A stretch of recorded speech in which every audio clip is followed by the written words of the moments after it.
Welcome to our 21 Things You May Not Know About the Indian Act by Bob Joseph, Virtual Pilgrimage. It's my pleasure to be with you again and to talk through how I'm encountering this book and the 21 things that Bob Joseph raises up to our attention about the Indian Act. I'm Reverend John Borthwick, and I serve a community here in Guelph called St. Andrew's Presbyterian Church.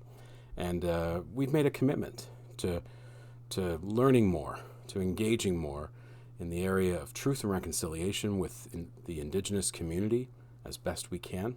And one of the pieces in doing that work is to learn more about the experience of the Indigenous community so that might turn in some ways to action, advocacy, engagement, the building of relationships as best we can.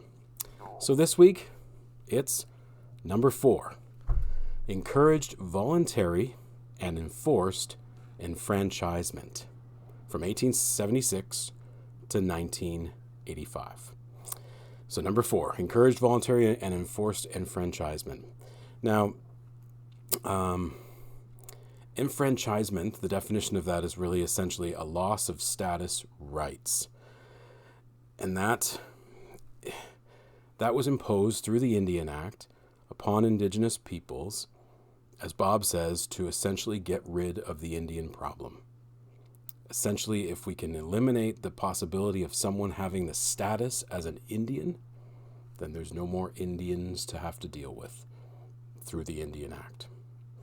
And what's tragic as you read this particular thing of the 21 things is that, by the Canadian laws of the time, from the late 1800s all the way up until essentially the 1950s, and you might even question beyond 1950s, status Indians were actually not considered people under the law.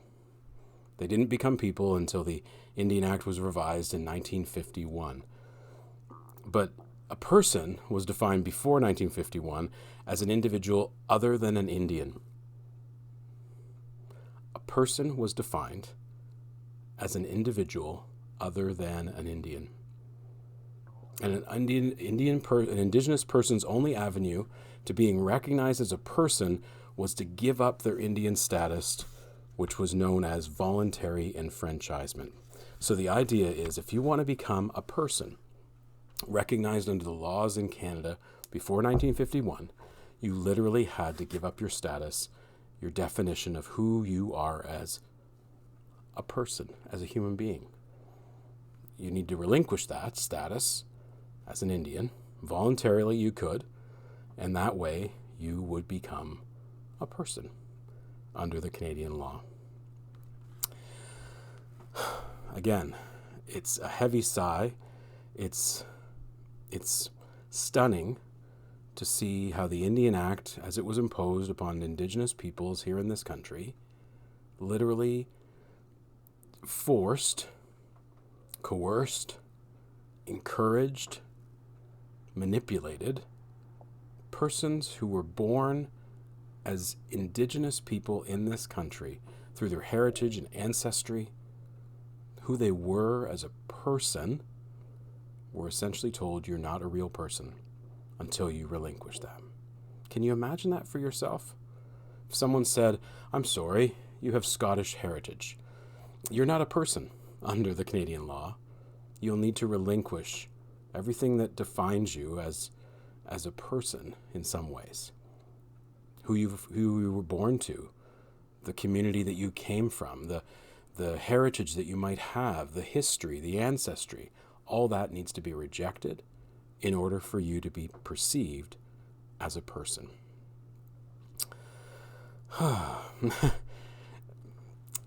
This idea that the Indian Act was trying to push forward was that it was sort of an act of civilizing people, and we know the many, many, many challenges with this idea of civilizing other peoples by the colonizers, the civilizers' agenda. But can you imagine again? And this is why I think the call to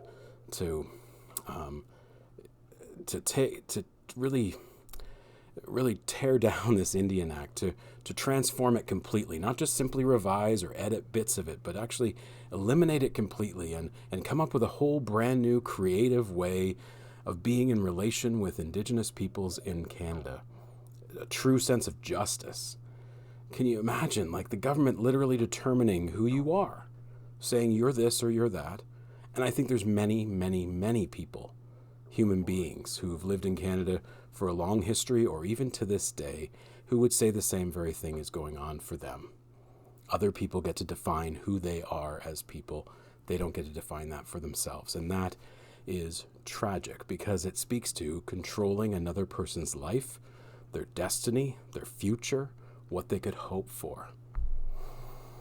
And it's a decision that will impact, of course, the path that someone's life might take, whether they're able to do certain things in this country based on the government's definition of who you are as a person. So that's it for this week. Number 4 on the things to consider. I encourage you again to get the book, 21 Things You May Not Know About the Indian Act, to join us on this virtual pilgrimage. Watch these short clips from me if you like, and would love to hear from you. If you wish to reach out, you can reach out to me through St. Andrews in Guelph. Again, thank you, and we'll see you again in the weeks to come.